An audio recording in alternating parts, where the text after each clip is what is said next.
Welcome, ladies and gentlemen, to Freaky Fast Broadcasting for the third to last race of the season and the start of the round of 8 for the Stars and Stripes Xfinity Series. Tonight's the beginning to see who will be making it to our championship 4, and 4 drivers get to battle it out. But first, we got to get through Darlington Auto Club to figure out those 4 drivers. And tonight, things are already with twists and turns coming in, as currently at the moment, only 5 of our final 8 drivers have made it to Darlington. We're missing that of Travis Butt, as well as Chris Wade and Nick Holland. Will those 3 make it before qualifying's over? We'll have to wait and see, as there's still about 3.5 minutes left in practice. My name is Sam Dyer. With me is Zach Hall. Zach, we're here at Darlington, the Lady in Black, one of the most toughest tracks to tame. But man, is it going to be a good night here for racing action for 147 laps. Yeah, it's going to be fantastic to watch this battle here tonight, Sam. Only 34 points separating these top 8 drivers. So tonight, with it being a 2-round race like we're having here in these playoffs, you got to get it done here tonight. If you have a bad race tonight, especially if you're a driver like Derek Offerman, Christopher Wade, who is not here, like you pointed out, is not here yet, Dylan Grimm and Kyle Bowling, the guys sitting outside right now, they need to have a good night tonight. If you dig that hole any farther in your points, you will be looking at a must-win heading next week to Auto Club. So right now, I think it's going to be important about consistency here tonight, getting the most points out as you come out of Darlington, and then seeing where you're at after the night's over.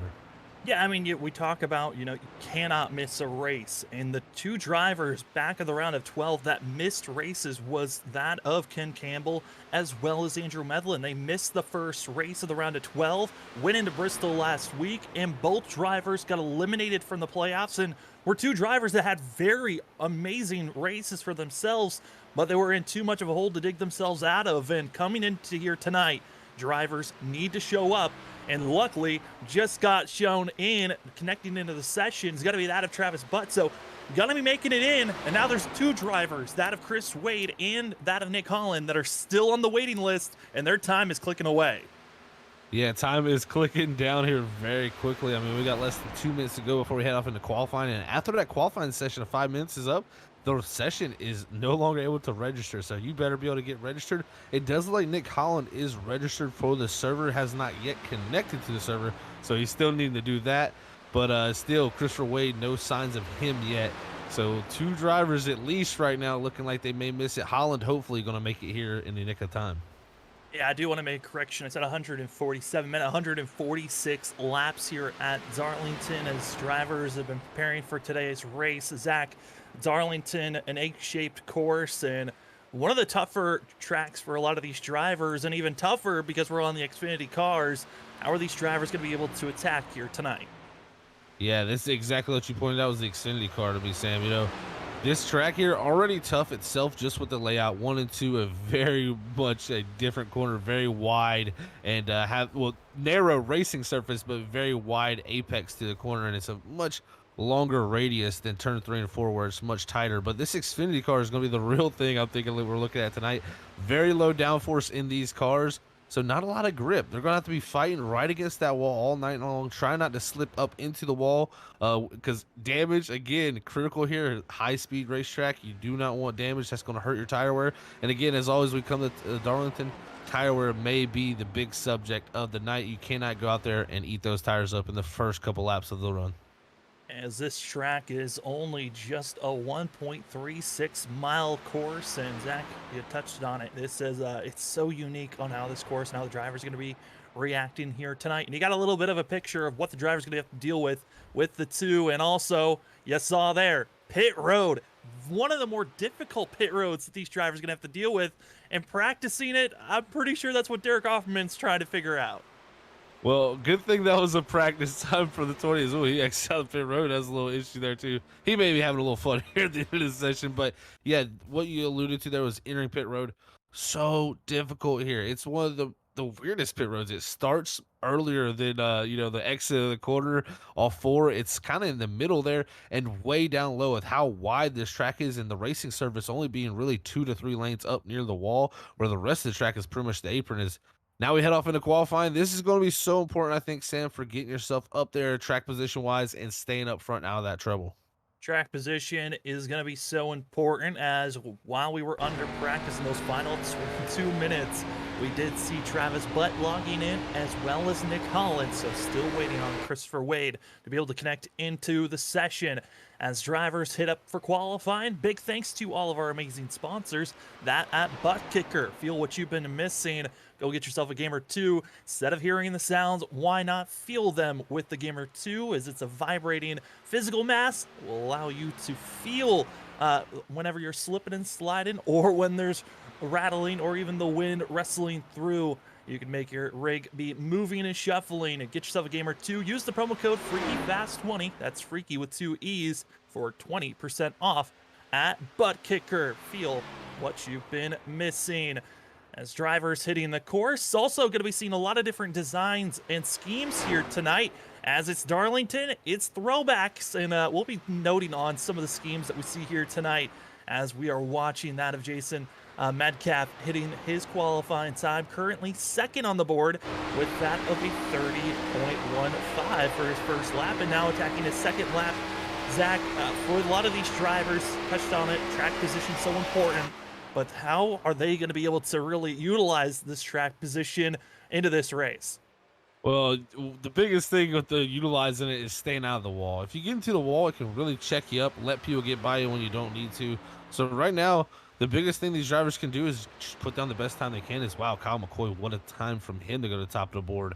But just put down your best time, qualify out front, stay out of the wall. Don't overdrive the race car when you're out front, because it's already hard to pass here. You can kind of almost pace yourself with a driver behind you, having to force the issue to get by you. So you got to always race. The old adage is race the racetrack and not your competition out there. And I believe that wholeheartedly at this racetrack. If you start focusing on your mirror or a driver ahead of you, you're going to just end up in that wall, and that's going to lead to more and more problems for you as the night goes on.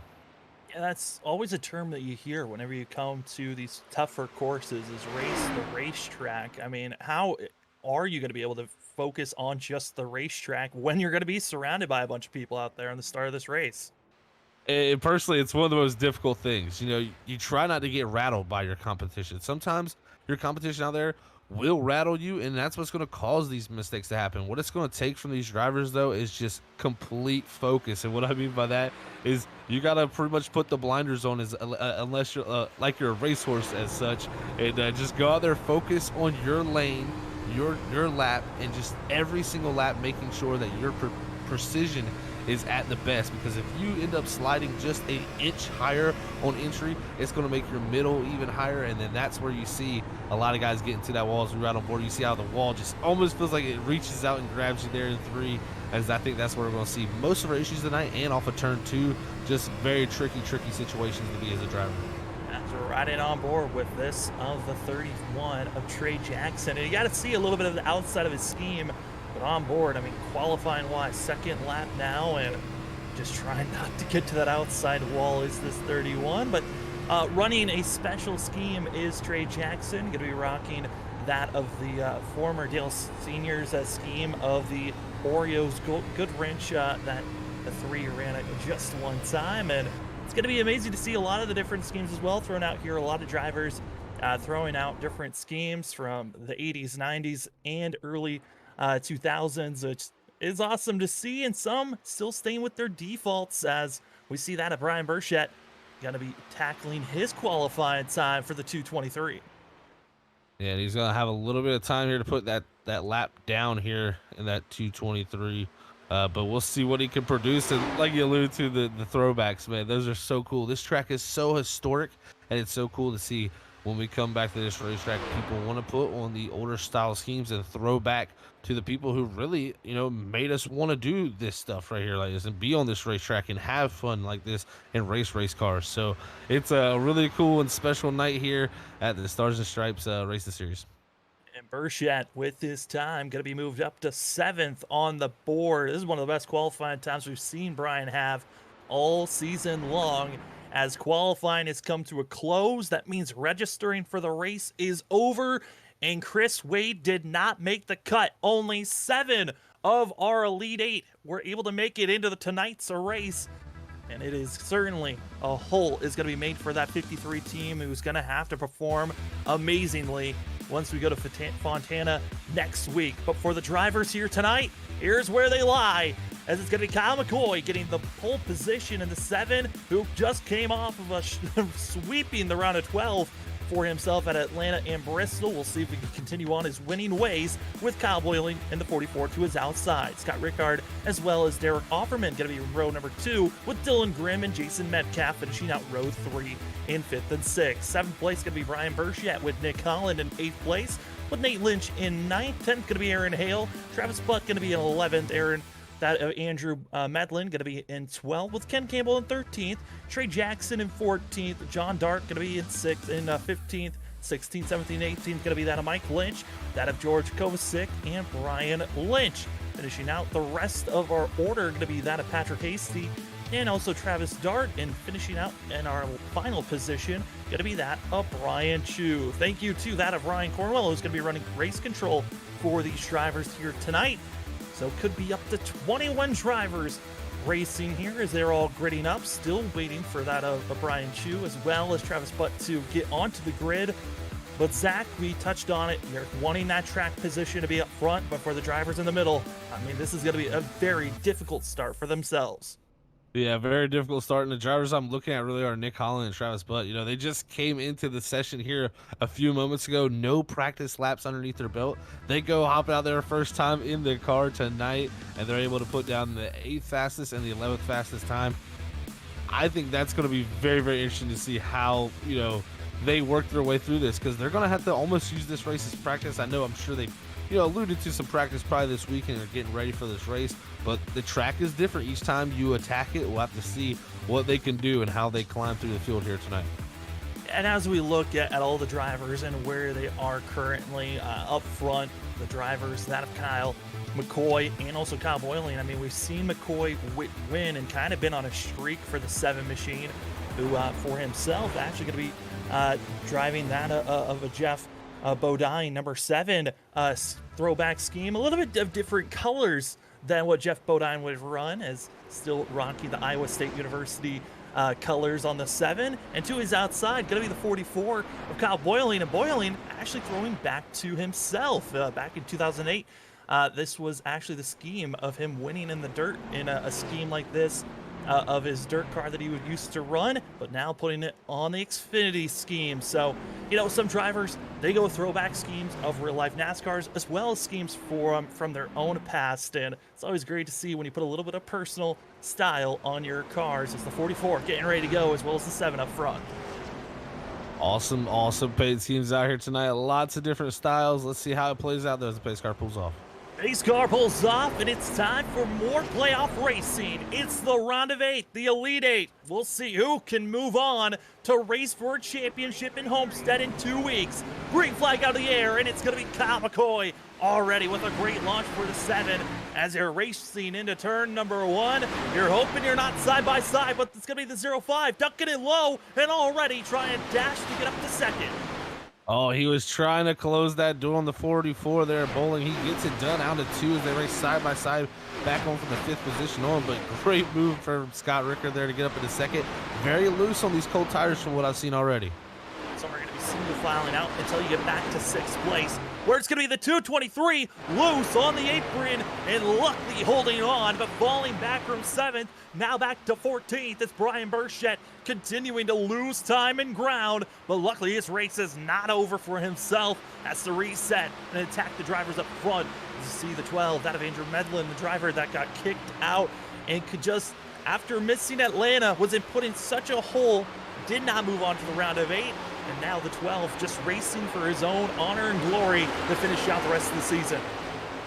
Well, he's got a lot to prove here. Still possibly a win in his back pocket this season. We see how good he's been.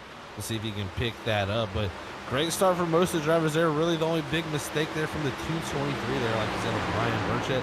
And that right there, what I alluded to, them cold tires, very loose on that opening lap.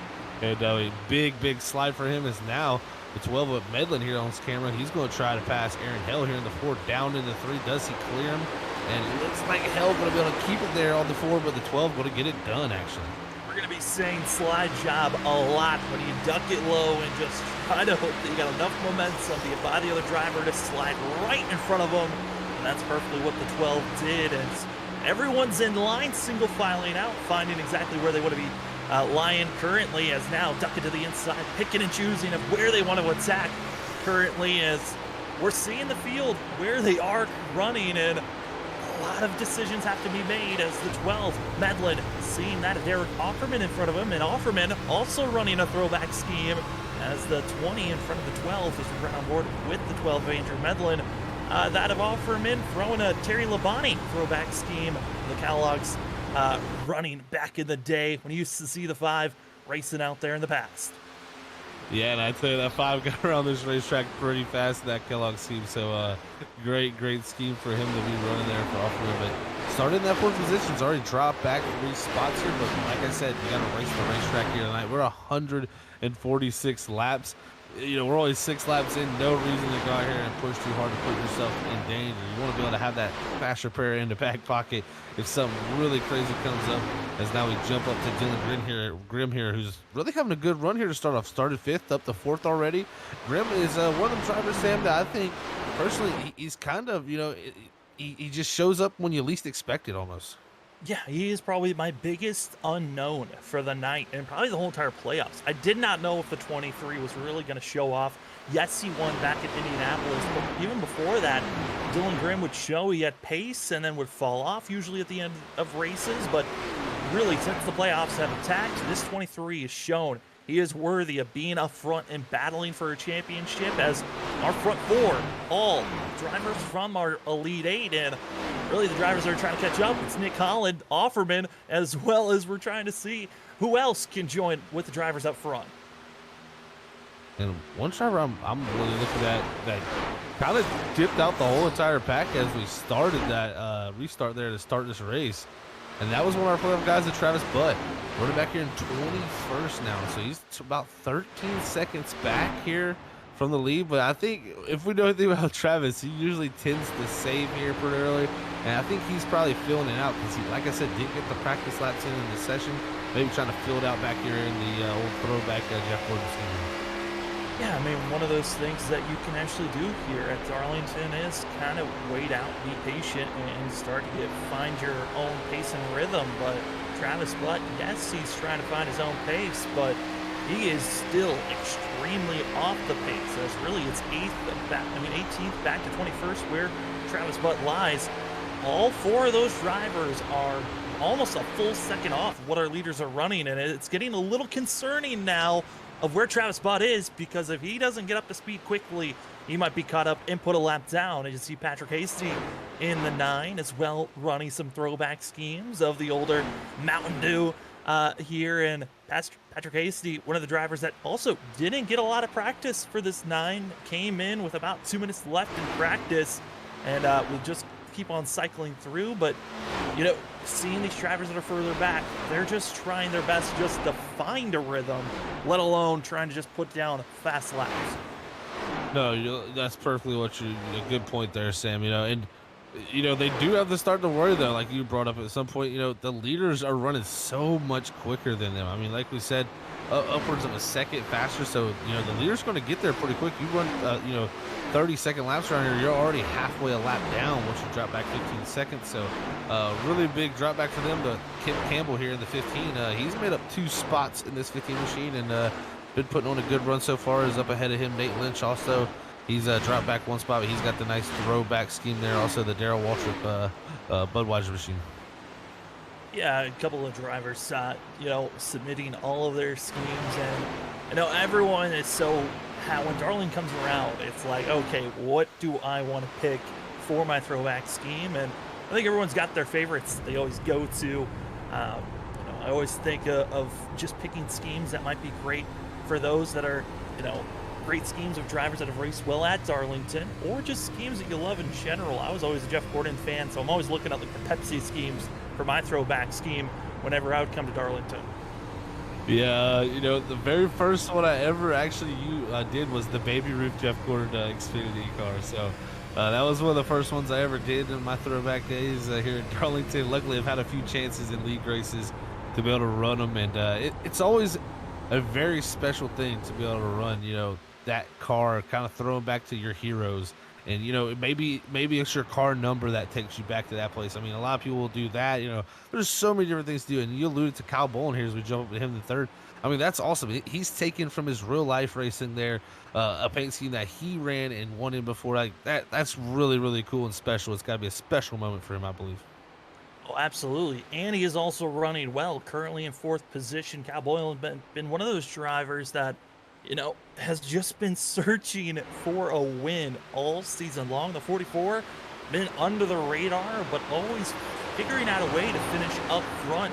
It seems like coming into this race with 6 top 5s, 10 top 10s, and with the 10 top 10s, actually is tied with the third most of the top 10s all season long. So, the consistency has been there that put the 44 into our playoffs, and now you're seeing the speed as our top 3 all within a second of one another. Yeah, these guys have all stayed pretty close here in the opening portion of this race here, 16 laps. Starting lap 16 there for Kyle McCoy. The big question is at this point, Kyle McCoy looking very good out front, but, Rickard right there behind. Who's going to stop this dominance from Kyle McCoy? He's won those first 2 races of the playoffs. Now coming here to this next round, if he comes there and gets a 3rd win in a row, it's going to be a scary sight for everybody because he's going to have a lot of time to be able to practice for that final championship race. Coming into tonight's race, and we got 3 drivers in our playoffs that all have 4 wins, tying with the most of all the whole entire season, that being Kyle McCoy, Scott Rickard, as well as Travis Butt. All 3 drivers with 4 wins coming into tonight, and it's been Kyle McCoy finding that pace and also a little bit of luck, trickling in. But you're wondering who that driver might be. Well, it might be Scott Rickard that came in with the most wins last season. And that's a driver that has just been showing a lot of pace, and I'm concerned if maybe we might be seeing a little bit of falter. But right now, Kyle McCoy, Scott Rickard, both drivers that have already won a championship in the Stars and Stripes series, as Kyle McCoy won season 1 when they were racing in the ARCA cars, and then back in season 2 they were racing in the trucks, and that's when Scott Rickard dominated, finishing with 9 wins and winning the championship. So coming into this season of season 3, a lot of eyes were on the 05 to dominate, but it's been a pretty equal, just really just figuring out where all the wins were going to lie with everyone around. And now we look back here, the 2 of Mike Lynch. He's got the throwback Dale Jarrett scheme there. That's definitely what I remember from back in the day in the 90s there, that Batman machine. And behind them, though, Brian Burchett in the 223 and John Dart. They've been going the battle. Burchett's got to the inside of Dart now at least 3 times, but Burchett has not been able to get it done. He actually checks up there. That's going to let Brian Lynch in the 24 get to his inside. We'll see if he can hold that outside groove, though, where it's looking very dominant. Yeah, I mean, you got that of Brian Lynch that's trying to still come around with a solid finish for himself, as the 24, has been itching for great top 5 finishes all season long. But here tonight, we touched on it. You got to be racing the track more than the drivers around you as the 24. Trying to get the most famous of the Darlington Stripes, and then in front of him, it was the 223 into the wall. And here comes the 24 with the surge onto the 223. Burchett's got to find his speed. The 24 is coming up and trying to take that position away. Yeah, that was pretty interesting to watch there. The 223 tries to jump to the outside of the 66 there on the outside of 2.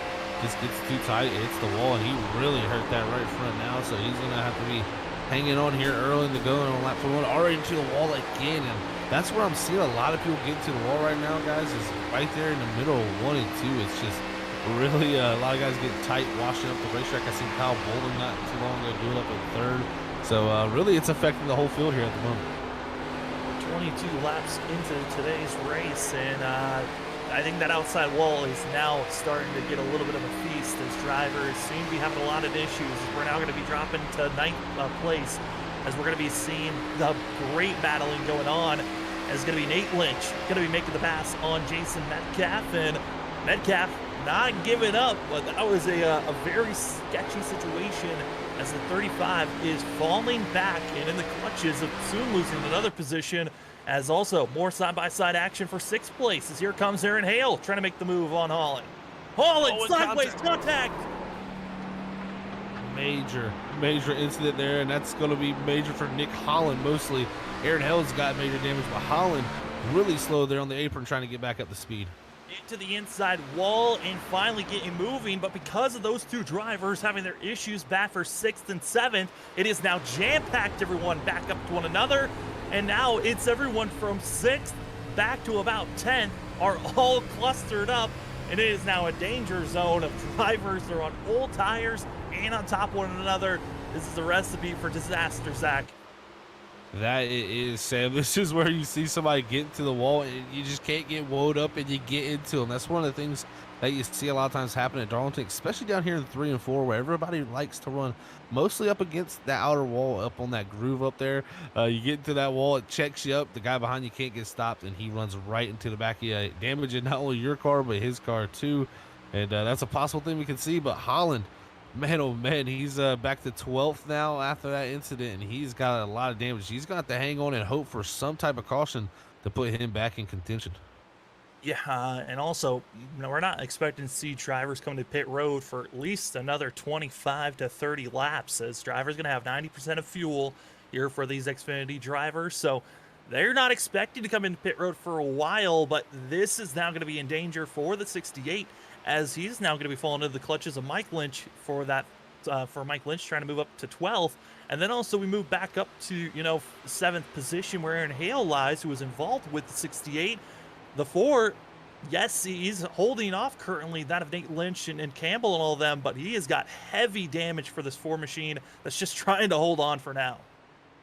Yeah, he's got the worst type of damage too. Right on the right front, major splitter damage. That's going to take away majority of his downforce on the front end of that race car, not allowing the front tires to do the work that they normally would, and he's just going to be sliding up the racetrack, having to slow down much more than what he had to before. But hell, hanging on pretty well here. He's still in that 7th position after that incident, but he's got, like we said, some hungry wolves behind there. Nate Lynch, Ken Campbell, Jason Metcalf, and Trey Jackson. Looking at all the times of these drivers, it's going to be Hale, even with the damage, he's still running slightly faster, but at the same time, you just know when you're about now coming up to almost 30 laps, green flag racing. I mean, Zach, at this point, the tires, something to be concerned about if you're even trying to think about making a pass on someone in front of you. Very well. It's it's so tough to have to make passes here. First of all, that is just one of the tougher things to do. It's a lot of times it's a lot of give and take that's between the drivers, and that's something we didn't see with Nick Holland and Aaron Hell there. So, do you take the chance of trying to run the outside of somebody and wanted to is always the big question here at this track. And when you do that, it usually ends up in the calamity if you make contact, and that's what we've seen there is the lap times are up on the leaderboard there. You can see some good lap times being turned from our leader. Our leader also catching someone very important here, and that's Travis Butt in that 00 machine. Yep, and into the wall, though, as we were keeping our action on this battle for up front. It's going to be that of Medlin into the wall, Metcalf into the wall for the 35, as well as we're going to be seeing the 25 of Nate Lynch finally making the pass. But, we're seeing some drivers having issues as we just see everyone in the top 5. It has not been a safe drive for most of these drivers. With the fastest car, when we were looking at those fastest lap times, was actually the 20 of Derek Offerman, who's running in 6th place. Fastest car on track for the past, 3 or 4 laps. The 20, a lot of speed as he's trying to move forward. As drivers falling back, actually that of Travis Dart falling all the way back to 21st position. Issues for the 209. Yeah, major issues here as Travis Dart drops back to the field, and he's got major right front damage there as now the 7 goes by there. The lap put down another lap there for these guys, but McCoy just looking so strong out front right now. His lap time's looking very well, around the same times as Derek Offerman. And one thing I'll notice with him, though, compared to a lot of the field I'm looking through, I believe he is only of about 3 drivers that haven't gotten to the wall right now, and that one of them is Kyle McCoy. I believe Nate Lynch. Also Travis Butt. So that's 4 drivers now that haven't hit the wall yet. I mean, also for Butt, like we said, he opted to just drop to the apron, go to last place, and just run his laps. And it's worked out for the 00 to gain at least 2 positions back. And with the amount of drivers we've seen getting hard into the outside wall, I mean, If you hit the wall at a certain angle, Zach, drivers could be getting more damage than what they're expecting, and pit road could be a longer wait time than they were expecting for themselves.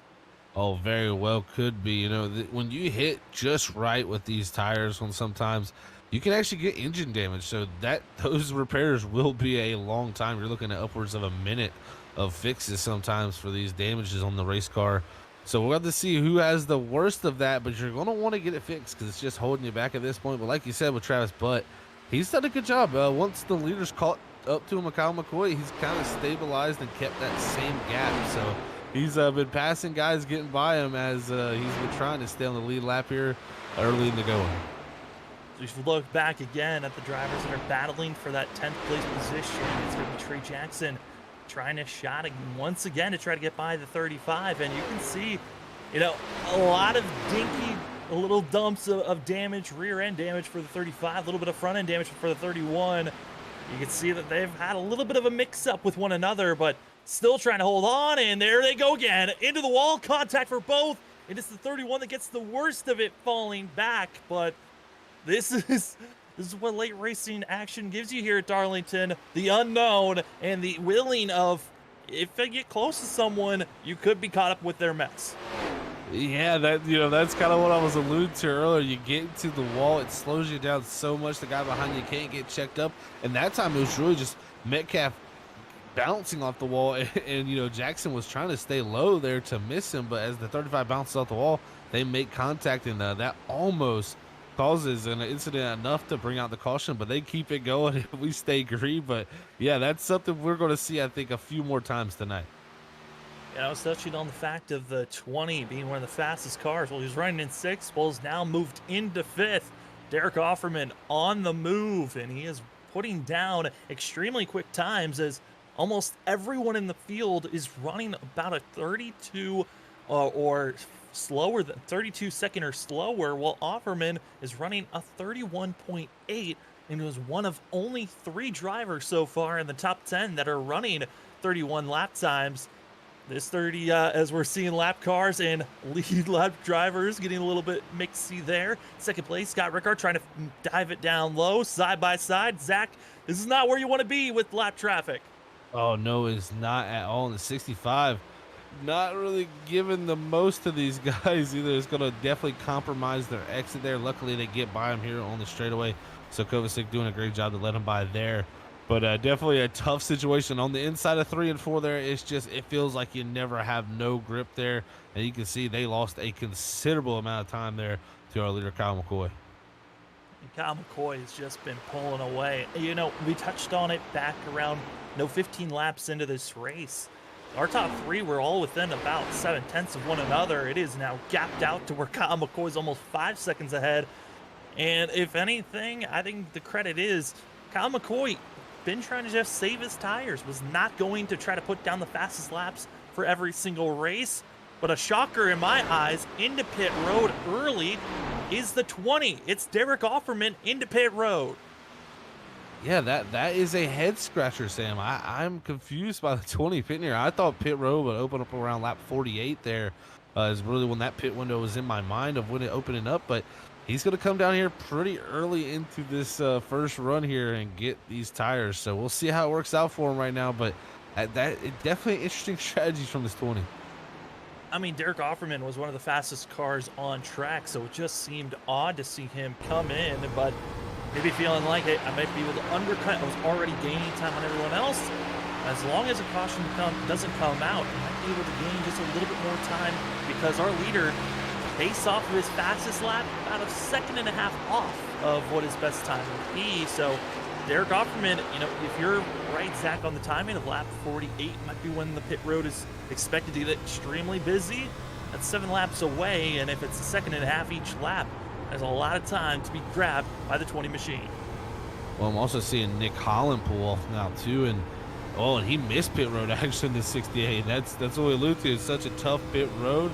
Nick Holland, one of our playoff guys, already got involved in the incident earlier. Now missing pit road, and he's close to be going a lap down now in this 68 machine. So Nick Holland not having the greatest night. But yeah, that pit stop there, what I'm thinking is he's going to go for a 3-stop strategy instead of the 2-stop. So We'll have to see if it works out for Derek Offerman, but that's what I'm thinking he's looking to play is here comes Holland again. That was a scary situation. Travis Butt was on a fire. He was just firing all cylinders, trying to get going, and actually miscommunication by Brian Chu and that of Travis Butt, who Brian was trying to say, hey, go high and give space, didn't move down quick enough, and Butt just went below, even lower than where the 11 lied, as the 00 might have gave up a lot of time early in this race, but he's still staying out front on the lead lap. The 00, this might not be a winning move, but certainly at least keeping yourself out of complete trouble at the end of the race. Yeah, like he gave up a considerable amount of time there on the early run, but it seems like it's definitely come back to help the tires as he's able to actually build the gap there on Kyle McCoy here as now he's coming up on Burchett. And that's the thing, he's been passing people too while he's doing this here. We'll see if he sets him up off a 2. Yes, he does. Big run going down the back straightaway. Nice pass there from Travis Butt, but yeah, he's did a great job to save his tires there, but he's slowly moving himself up the leaderboard, even though he's so far behind still. But a lot of drivers ended up pretty far behind with how bad their tires have turned out to be. I also saw that closing rate of the 00 catching up to Burchett there and coming out of turn number 2. Zach, you can probably touch on it a little bit more, but how hard is it as a driver trying to get out of these corners when you're about to go side by side with someone else?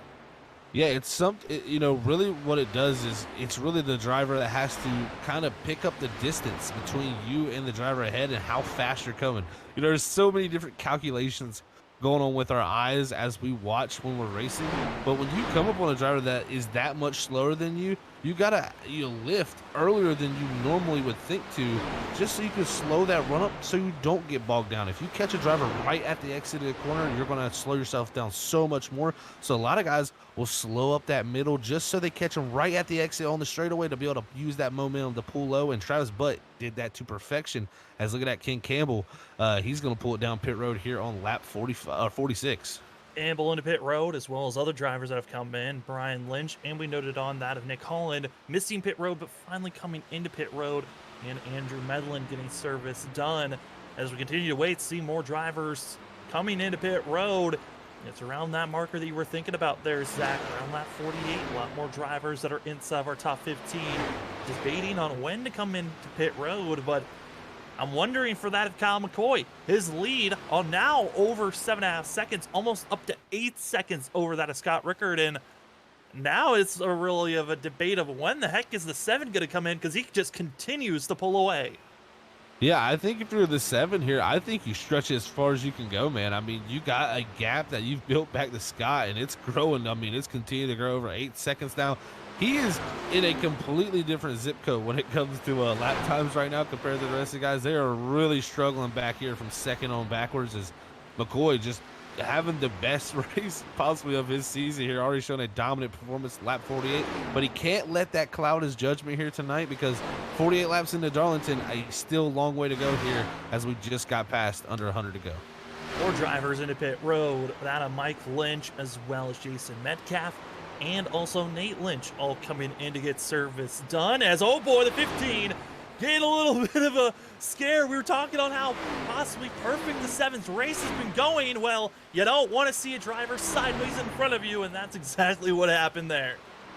Oh, man, you know, Kyle McCoy says, you know what, I'm coming to pit road this time. He says, I've seen enough. The 7 sails it on down the pit road, sliding his way down there, but that could have been catastrophic for the 7 there as the 15 gets loose in front of him and loses the car. Now he's going to bring it to pit road here on lap 49.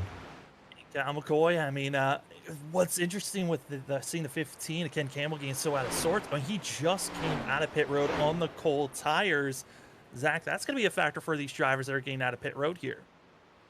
Oh, you know, that is one thing I think that catches a lot of guys off, and a lot of guys, you know, off when they come out here, but just because you got so little grip when you go into pit road, you put those new tires on, you're expecting them to be amazing when you head down into turn 1 and turn 2, but you go off in there, it sticks for the first moment, then as the speed builds, you start to lose the rear end, and then once that happens, you're already too far gone.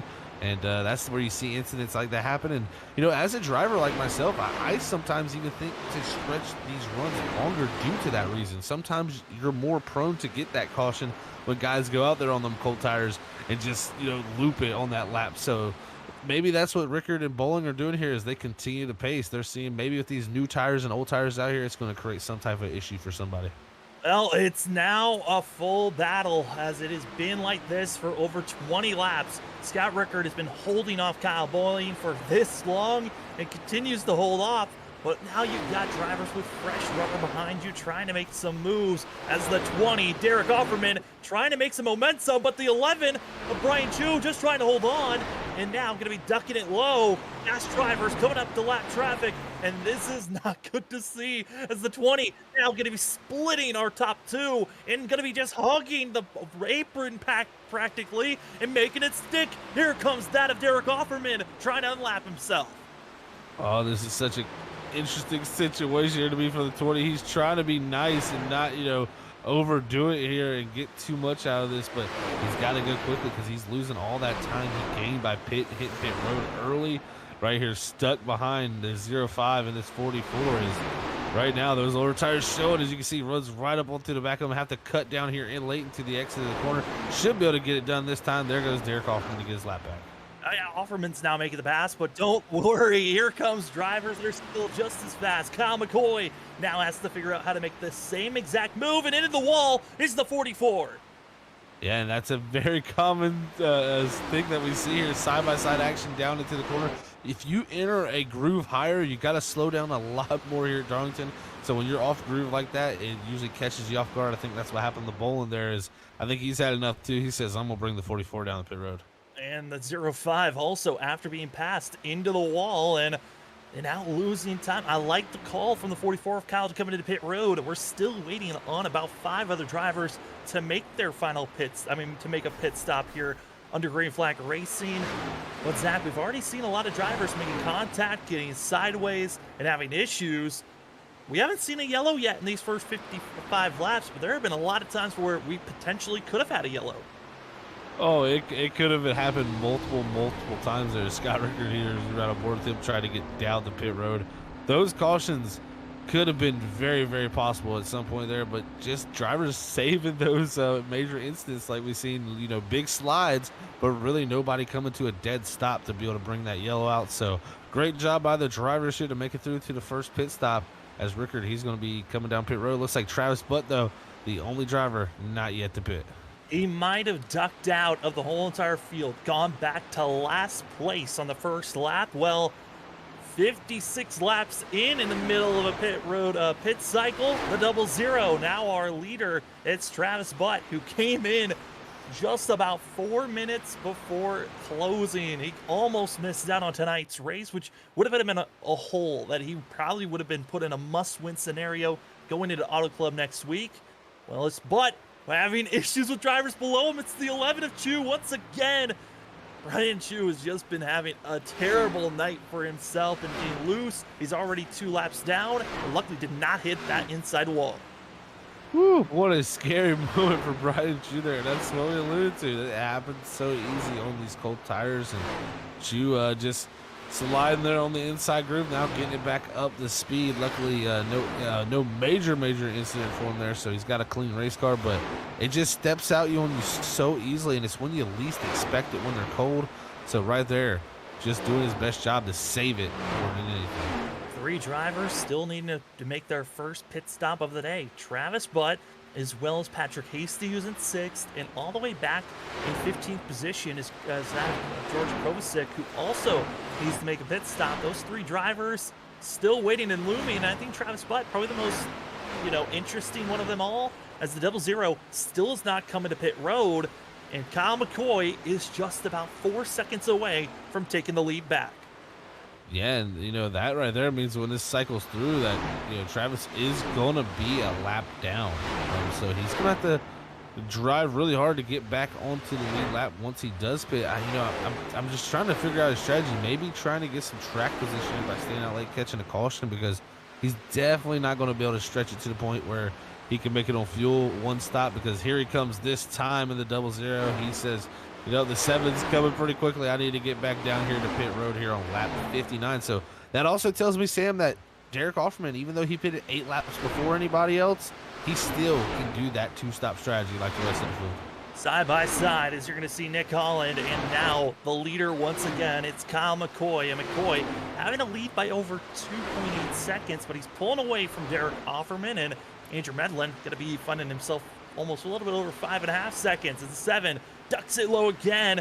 Still, it's always anxiety filling and just watching out as the 68 steps out, holds on, and almost taking out the leader, which we have seen that scene a lot this season of leaders being taken out by lap traffic and holding on. As you see Grim, others, it is constant battles throughout the field of all the different tire strategies, Zach, that these drivers have been throwing out. Oh, tire strategy galore tonight for sure. There's we hop up to Medlin, though. He's gotten passed up here as he's up to 3rd. Great run for him going. He's got a pretty big gap back to Dylan Grimm, about 5 seconds. So that's where we're going to see the really fast chargers on them new tires. As even Scott Ricker there, Kyle Bowling, they're 17, 19 seconds behind our leader, Kyle McCoy now. I mean, that just shows you how much the lead can grow from, you know, staying out a few extra laps. Well, the field has all come in and have all made their pit stop and green flag pit stop. 62 laps into this run. We've been green all the way through. We'll see if it continues on as we go nonstop here on Freaky Fast Broadcasting. It is the Southern 200 throwback race here at Darlington, as it's the start of the round of 8 to see who will be racing for a championship in just 2 weeks. Thanks for joining us, ladies and gentlemen, as we will be right back in just a few. But man, has it been awesome to see. We've been clean and green so far. Let's see if we continue on moving forward. We'll be right back here on Freaky Fast Broadcasting.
Welcome back, ladies and gentlemen, to Freaky Fast Broadcasting, presented by that at McConey Setup Shop. McConey Setup Shop, they're our victories, but there are setups and they're your victories.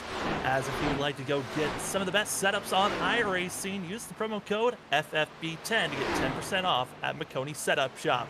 Also, if you'd like to get some of the best coaching as the eNASCAR Coca-Cola Series season has come to a close, all those drivers have a lot more time and openings to find themselves coaching you. Well, for just $25 an hour, you get coached by some of the best out there at the Richmond Esports drivers out there, such as Zach Novak, Jimmy Mullis, and plenty more at that of McConey Setup Shop. Once again, McConey Setup Shop, they're our setups, but they're your victories. As we are back here, ladies and gentlemen, for the Stars and Stripes Xfinity Series. It's the start of the Elite 8, the round of 8. 8 drivers trying to figure out who will be the 4 to race for a championship after these 2 races here at Darlington. Then we go to Auto Club to figure out our 4 that get to challenge at Homestead. Currently, the race has been dominated by Kyle McCoy in the 7, who dominated the last round of the round of 12. He won back at Atlanta and swept at Bristol, finding himself coming into tonight with 4 wins. Kyle McCoy has been the driver to watch out for. We thought maybe he was going to be challenged by that of Scott Rickard or even that of Kyle Boyling, but things have not looked that way. As you can see by our ticker, we got done with green flag pit stops, and the gap just continues to grow. My name is Sam Dyer. With me is Zach Hall. Zach, throughout the field, there's a lot of battling, passing of lap cars, but that gap continues to grow. Yeah, it really does, and the gap between Medlin and and McCoy definitely growing. But even Bowling and Scott Rickard, who are on much fresher tires than McCoy, yes, they are in somewhat of a traffic here right now, making it through this pack. But man, they're really not gaining much time over the leader, really turning lap times slower than the leaders. So, it's a tough situation for these guys, even though they have fresher tires. This 7 has just been out of this world dominant personally. Yeah, only 9 drivers on the lead lap. Already kind of a smaller field than we were expecting, as here comes the 44 trying to make the move on the 2 of Mike Lynch and putting Lynch down another lap. As we've seen drivers that are in our playoffs already struggling. We saw Nick Holland, who is looking like one of our favorite drivers coming into the playoffs, the 68, struggling, currently in 20th position, who was caught up with an incident with the 4 of Aaron Hale. And then also, Travis Butt tried a different strategy here tonight, fell back to last place on lap 1, has slowly been working his way forward, currently in 13th position with some of the freshest tires. We're expecting him to possibly crack into the top 10 by the end of the night. As well as you look at that of Chris Wade, did not show up here tonight. Going to be a driver for us to note on how big of a gap he is going to have to really gain going into next week at Auto Club, or if he's in just a must-win scenario. But our playoff 8 drivers, half of them are really doing great. The other half, they're trying to hope that they don't have too bad of a night. Yeah, and that's the name of the game here in these 2 race formats like this. It's so tough. If you have a bad night tonight, you're going into Auto Club very nervous. I mean, it's such a tough situation, especially the track like this. I mean, you got to be nerve-wracking out there knowing that, your championship could be going away tonight if you have any major mistakes that put you into a big hole. I think Christopher Wade, like you alluded to, I think he'll definitely most likely be in a must-win position here in Auto Club. I mean, it's going to be a few guys possibly in that spot maybe. I mean, it's so tough, especially we'll have to see what our field size is like too next week. So, the amount of points you can gain each week changes here and there as the season goes on. It's got to be now or never at this moment. So right now at Darlington, a lot of guys trying to figure out how to get out of the hole they're building. There's some drivers that we just scratch our heads. What are they thinking and what are they doing? First of that was Travis Butt, and then the next driver was Derek Offerman, who pitted extremely early. Well, it's only been about 30 laps since he came into pit road, and the 20 is back into pit road again for his second pit stop of the day. I'm still trying to figure out his strategy, but obviously Derek Offerman knows something we don't. Yeah, this strategy right here, what it's alluding to me is it's going to be a 3-stopper for him. So he's going to at least make one more pit stop while the rest of these guys there still have to make one more pit stop. I mean, I just don't see the amount of time he can make up with these tires.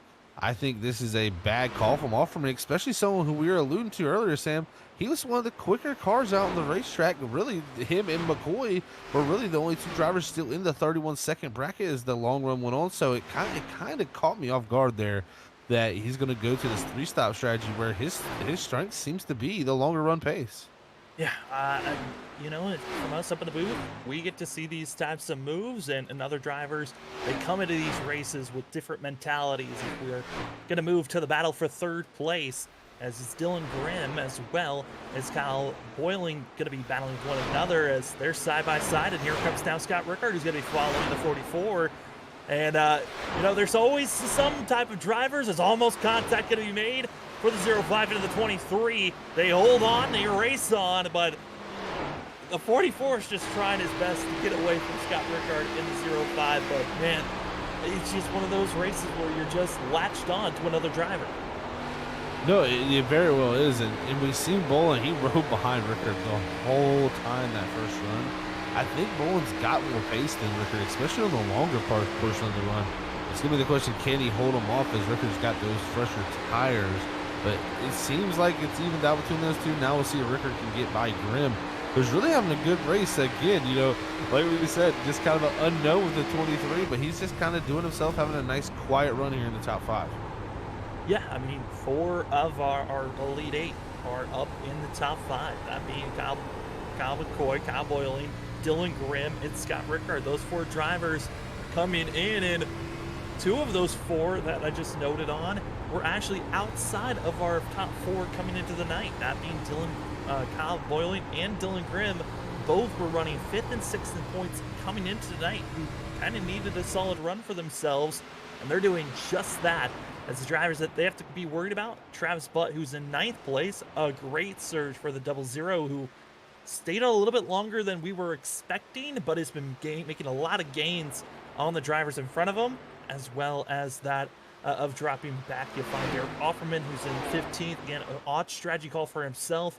And then in 18th is where we find that of Nate Lynch, the driver that was caught up with a wreck earlier on. Did not bring in a yellow, but he's just been puttering along. Is that of Nick Holland, who's hoping for the best currently. And then again, the driver who missed out on today's race, that of Chris Wade, who, looking at points-wise and where Wade lied before himself and to the cut line coming into this race, he needed a solid run just to make sure he was still close to that cut line. Missing today's race, the 53 will be in a must-win scenario going into Auto Club next week. And you know, the way if the race plays out certainly this way, we're going to have a pretty close cut line there with Nick Holland. So it's going to be interesting. I think he'll drop out. Most likely Kyle Bolin will go, but it's going to be close between them and Dylan Graham right there also having the good run. Offerman, you know, with his strategy, we'll see where it plays out for him. But right now, you know, if he can't get back into the top 10, he may be looking at a very much of a long shot to get in there, possibly maybe looking for a win next week also. So right now, other than Kyle McCoy, the rest of the field is saying, you know, we got to get to the end here if we want to be able to solidify our spots, because anybody wrecks at this point here, you get pushed way down the board, and then Auto Club becomes way, way tougher. Yep, and everyone that's in our top 5, well, technically from 2nd back to 5th, they're kind of in a giddy up and go as they are piled in. Not a second is the difference between 2nd back to 5th place. They're all in line. And it's Kyle Boylan who's trying to just pull away from the rest, but almost now 16 seconds ahead of, and now is 16 seconds ahead of Kyle Boylan and the battling that's going on. That's where we find Kyle McCoy, and we're past halfway, but at the pace that we're seeing, Zach, there is a slim shot that Kyle McCoy might be able to lap everyone up to our top 5. I think at this point, man, up to the top 5, I think he could do it. I mean, you know, Nate Lynch there, 26 seconds back in 6th. He's for sure, if this thing stays green, is going to go a lap down. But Medlin at the same time, his pace is so much slower, almost about, you know, right now 6 to 7 tenths slower than McCoy. if he continues to drop off that pace right there, he could definitely get into the clutches of McCoy by the end of this race. And, you know, if he laps up to the top 5, I mean, man, what a roll he's already on, but that'll just add fuel to his fire. Yeah, I mean, we look at, you know, the previous laps and that drivers have been putting down.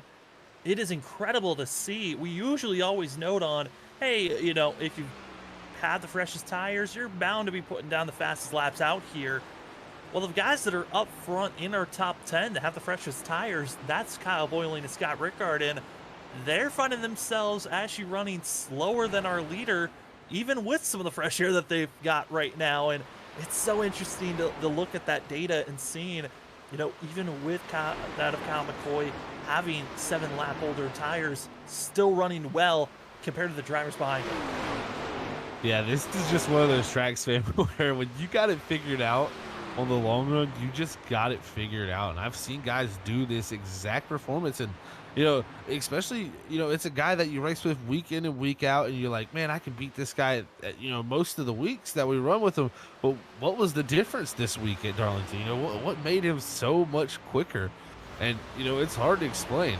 You know, he's just able to put down very consistent laps, hasn't even touched the wall, hasn't even thought about it. I've been watching him for most of the night, and he hasn't even really even got close to the wall. So whatever he's doing, he needs to keep it up. And tonight is just, you know, I'm sure he's not even focusing on the gap. I'm sure all he's focusing on is keeping these lap numbers clicking off, because he's just trying to lock himself into that championship Final Four, where, man, if he's coming into there with this type of momentum, he's going to be hard to stop in that 7. Well, Zach, I mean, Kyle McCoy trying to figure this thing out. I mean, look at the tracks that he's won at. One at Dover, back at race number 8 of the season, then one at the Nashville Superspeedway, as well as won the last 2 weeks at Atlanta and Bristol. I think all 3 tracks, biggest thing, tire wear, and that's where the 7 has been doing well and has been finding ways to win. I think you just figured it out right there, Sam.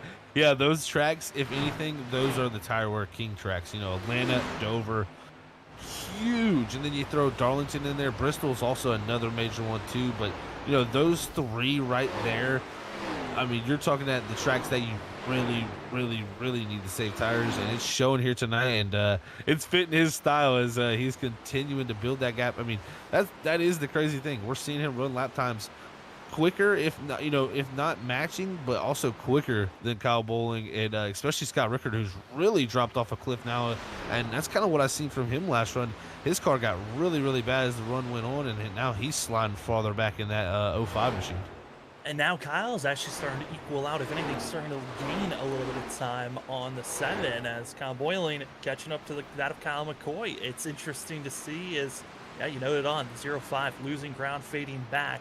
And a driver that, you know, we were wondering, how is this strategy going to work out? Well, Derek Offerman, we kind of threw it out, Zach, needs at least a top 10 finish with his 3-stop mentality here. He's up to 11th and 2.5 seconds away from Trey Jackson to be bumping himself into that of the top 10 as we're riding on board with our leader. Once again, I mean, we're seeing Kyle McCoy continuing to look quick, but we know pit road soon to get busy here in just the next 3 to 5 laps. Oh, it should get very busy here soon, as I think you're going to see those pit stops start to transpire here about 5 to 6 laps from now. So these guys are going to be looking to come down. McCoy, though, with such a big lead, he has the ability to just kind of do whatever. I mean, he could technically stretch this one out and then have the freshest tires at the end. So he's got free range to do it. He wants, I think the rest of the field is who's really thinking, when do we need to come down? When do we need to time this for the perfect finish to the end? Because from what we've seen so far, you know, not to jinx it, but this thing looks like it's going to go green to the home. Which, yes, it feels great knowing that, hey, this race could go green. You got a huge lead for that of Kyle McCoy. But the pressure now for the 7, I mean, it's got to be building up to a point where you got that big buffer of the drivers behind you, but you're catching up to lap traffic so quickly, and you're always being faster than them. I mean, as a leader, this has to be kind of terrifying, knowing, hey, maybe I don't want to pass as much lap cars just because of how big my lead is, so I'm not putting myself in any danger if any of the lap traffic around me has issues. Yeah, I think you're exactly right about this. And Aaron Hill, he's doing his best to hang on to this lead lap here as we're watching that battle. I mean, we've seen the 7 of McCoy almost into the back bubbles, jump on the cam, and that's what you allude to, Sam. He doesn't want to get damage here. That could be the thing that brings him out of this. Here he slides up again to the rear bumper, see if he can get to the inside of this 4 machine, down into 1. Does Hell give it to him, though? This is a tough spot to go side by side. The 7 ducks it onto the apron. They're going to be side by side through here. He's taking some risk right here doing this maneuver, but looks like he'll be able to pull it off here as we come off of 2. He does get the job done clear, but that is a risky maneuver to be playing with here with that big of a lead. You take a deep breath. That's Kyle McCoy survived that altercation with Aaron Hale, and now just the top 5 are on the lead lap as we move back up front. 2nd, 3rd, 4th, all on top of one another. And you saw the 44 was gaining away. Well, he got into the wall and now is losing ground. And Scott Rickard going to be making the pass as well as Dylan Grimm. Kyle Boylan into pit road, letting everyone else go on by. And I would not be surprised if you see that 44 get his fast repair, Sam. He destroyed the wall off of 2. He had a major gap over these 2 right here that we're watching, and that gap instantly went away with that major hit there. He's going to bring it to pit road this time, try to get it fixed up, but the 05 and the 23 of Dylan Grimm and Scott Rickard, they're saying, thank you very much, Kyle. We'll take those positions, because right now, Grimm, even on the older tires, he's starting to catch up to Rickard. He could be looking to get a top 2 finish. Lap 100 kicks in, and oh boy, Grimm locking up the brakes, doesn't want to miss pit road. But at the same time, a big scare for the 23, who had to come to a complete stop sideways, burning off those tires. But luckily made it into pit road, but lost a lot of time, was battling in the top 5. Now just hoping he finishes in the top 6 as Grimm comes into pit road with the wall of other drivers in front of him. You got that of Medlin, Nate Lynch, Aaron Hale, as well as Ken Campbell.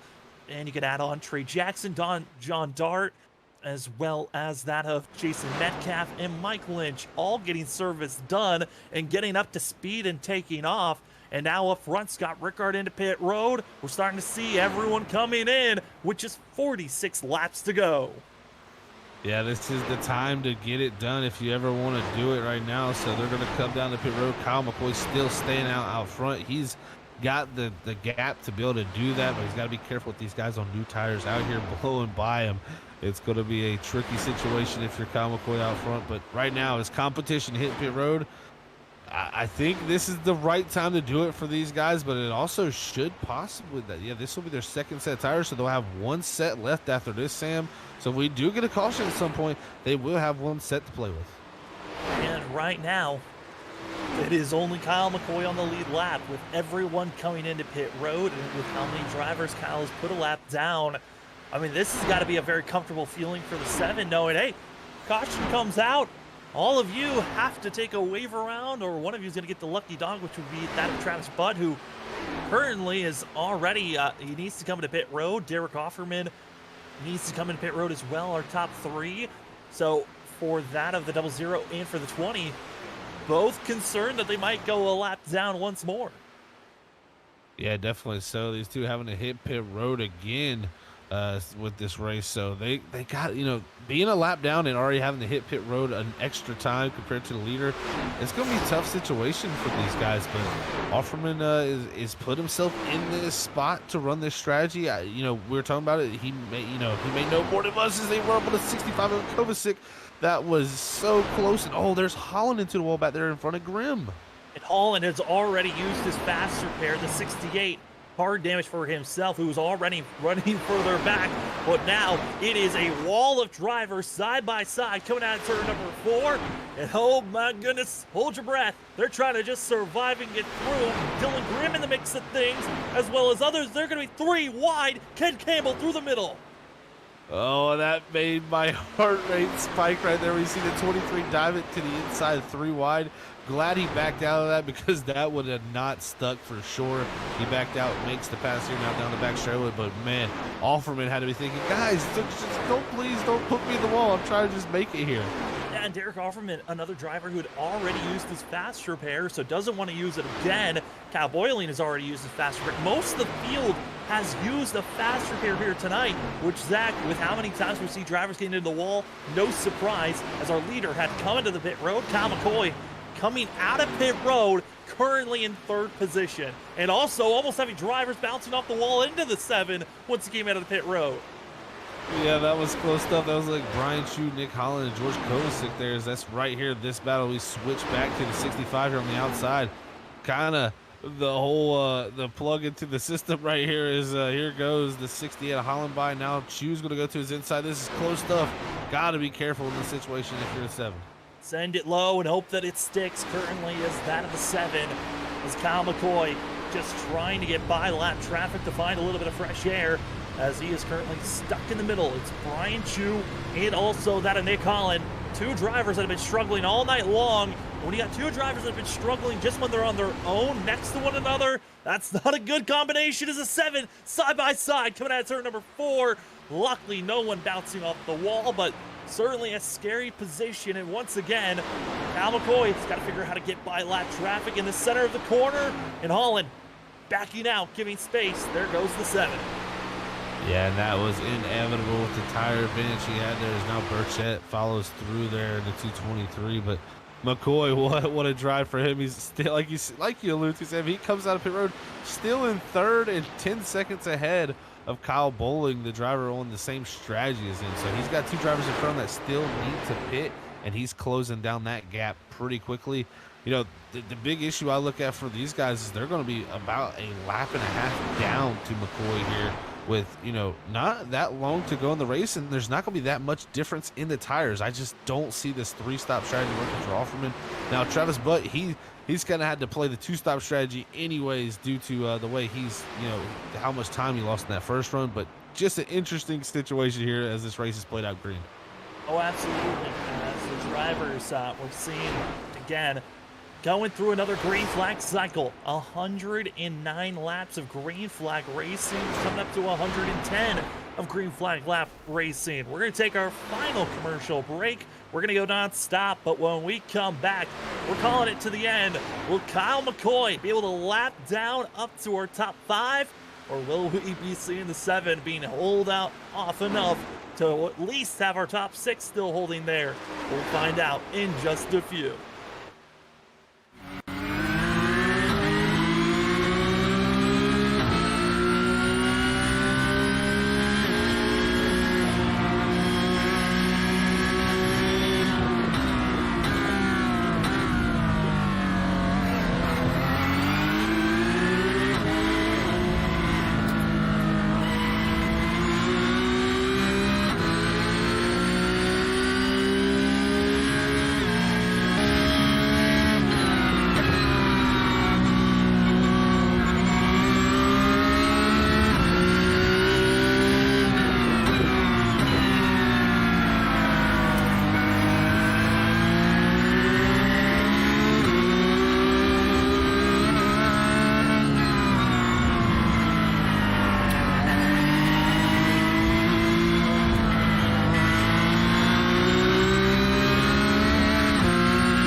want to be the best, you can't settle for the rest. There's a reason that Makoni Setup Shop is trusted by more virtual and real-world tracks and companies than any other setup shop in iRacing.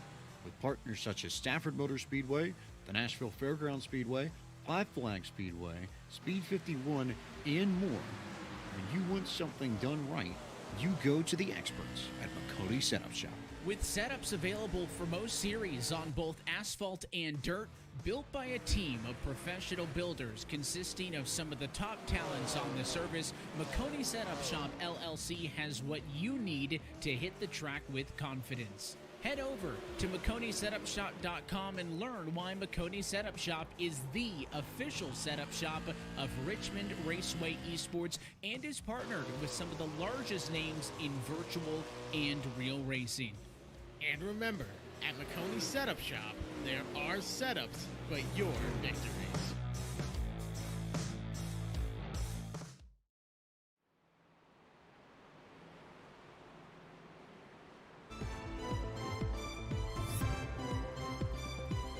Welcome back to playoff racing action for the Stars and Stripes Xfinity Series. We're going to be finishing out pit stops currently. Yellow has been thrown from a Nick Holland spin. We're going to take a look at it after pit road is served. Zach, we knew that they needed to throw out a mulligan if we were going to see Kyle McCoy be snuffed out of a victory here. It's been thrown, and now there are drivers that are trying to make their final pit stop for a chance to win here.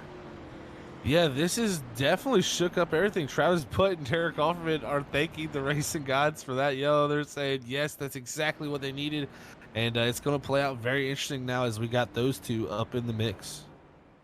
And it's actually going to be Nate Lynch not coming to pit road for the 25.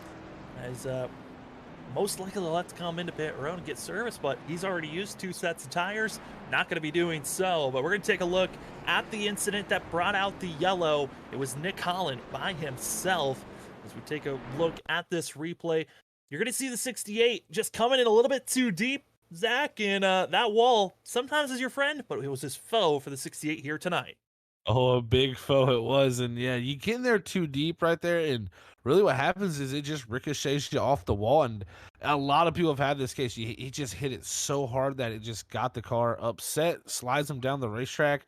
And now he's just trying to save it as you got the rest of the field coming by.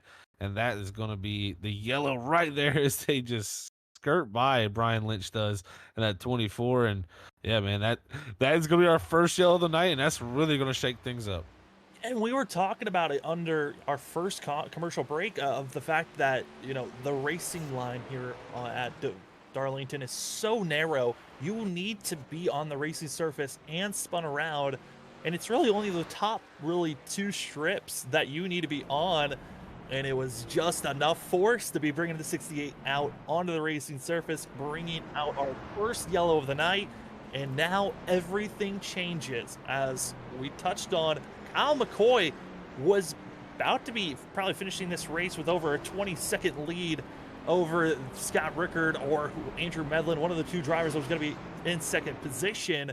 But you threw it out there, Zach. Travis Butt, Derek Offerman lucking out, and now we're in the top 10. And currently, we've got 13 drivers on the lead lap getting ready for this restart. Yeah, they definitely looked out. Butt's going to restart in second. I'm sure he's like, man, I did not expect to be able to be in this position at any point during this race, just from how far back in the standpoint he was.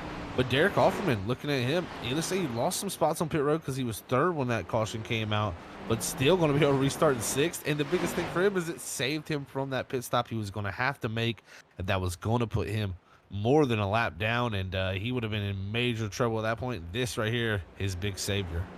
Drivers getting in line and stacked up, and the leader has the decision on where he wants to line up. Zach, Kyle McCoy going for the outside here. I like that decision. He should have control of this restart, so he should be able to get the jump there on the outside, and this could play out very well. The biggest thing he doesn't want to do is have that double zero to the inside inner in 1. That's where it stacks it all up. But what he's hoping is those guys are side by side from their own back. Well, we have our first caution. Let's have our first restart. Kyle McCoy, Travis Butt, Andrew Medlin, Scott Rickard, Derek Offerman, your top 5. as the pace car is off, and we are now green at Dover. And it's going to be the 7 already ahead. Travis Butt, great race start for himself as well. Going to be in line, pulling away. It's side by side for third on back, but they get in line quickly, recognizing, hey, we got to figure out how to catch up to the 7. And Travis Butt, who on the first start of the race just dumped it all the way back to the end. Now the 00 attacking for the lead in second place. This is what we've been waiting for, to see this happen here. Kyle McCoy has been under attack as we're ranking from back there. Looks like Nate Lynch going around. Ben Campbell, Nate Lynch, Aaron Hale, all involved, and more drivers piling in.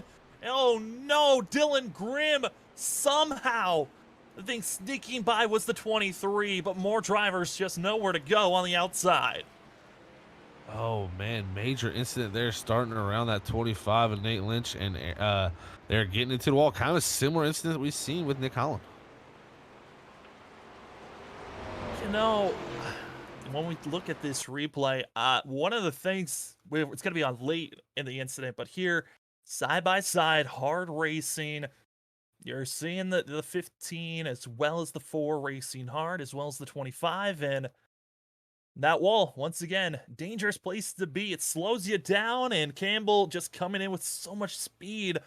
That wall scrubbed off so much time and nowhere to go. And Nick Holland, I don't know how the 68, I mean, he didn't have anywhere to go, but this is just, that's what Darlington gives you. It's almost a one-lane position that these drivers race through, and coming in still is sliding. It's the 11 and the 2, and trying to just slow down, but not able to, piling in. But watch the 65. Plenty of time, blows by the 66, and just runs into the 11. That is, we've noted on this in other broadcasts, but a little bit of ARCA braking from the 65, it looked like there.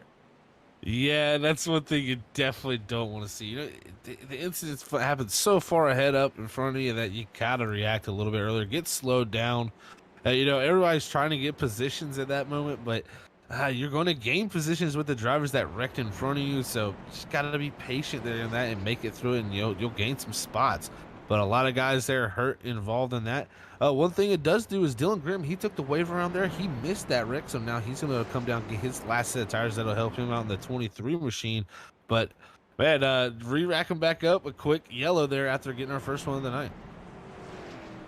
And going to be on the outside once again, Kyle McCoy. Travis Butt going to be in second. Scott Rickard going to be in third. Andrew Medlin, Kyle Boyling, and then Derek Offerman, your top 6.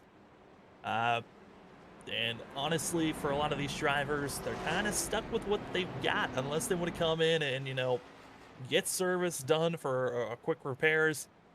But a lot of drivers actually coming into this incident had already used their fast repairs. So a lot of these drivers, this could be a race-ending incident for a lot of them. No, it very well could be. I mean, Nick Holland especially. I mean, he major damage, but he's still on the racetrack actually. They're looking at him. Just no front end. So and no rear end actually. So that car is missing some pieces to it, but he's just trying to salvage whatever points he can get here now at this moment. Hey, who needs bumpers? Just keep your side skirts and you're fine. I mean, that's pretty much we don't what need you need to go for it. We don't need front bumpers or rear bumpers where we're going tonight, Darlington. So it'll be all right for Nick Holland there. And thank you to Cody Dorsey out chat. It's definitely spicy time out there. Getting the emojis out there. Is we're under 25 to go, Sam. You know, right now McCoy, he's been flawless, but he actually looked like he had something for him there. He did not let that 7 get away like we've seen tonight.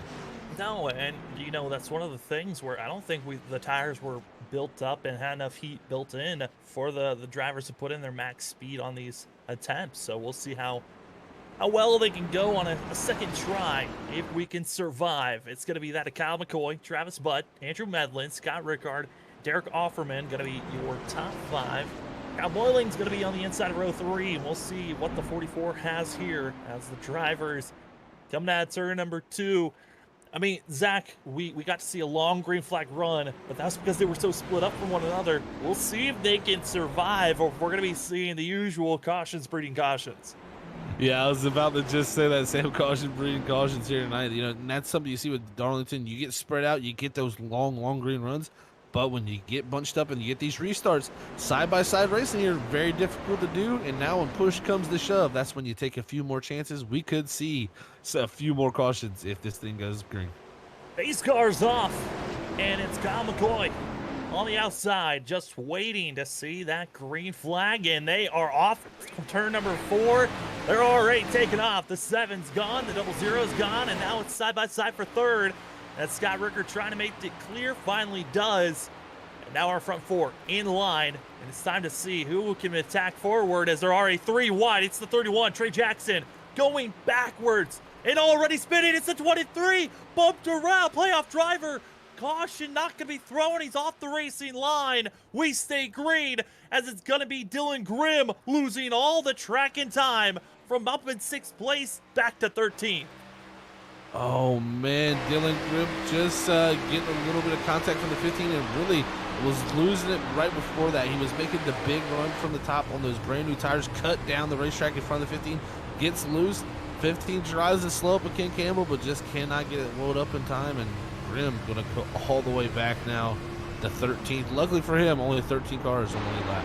We're moving back up to the front as it's going to be that Kyle McCoy, who is dominating, had over 16 seconds of a lead gap to 2nd place. Well, it's down to just less than 2/10.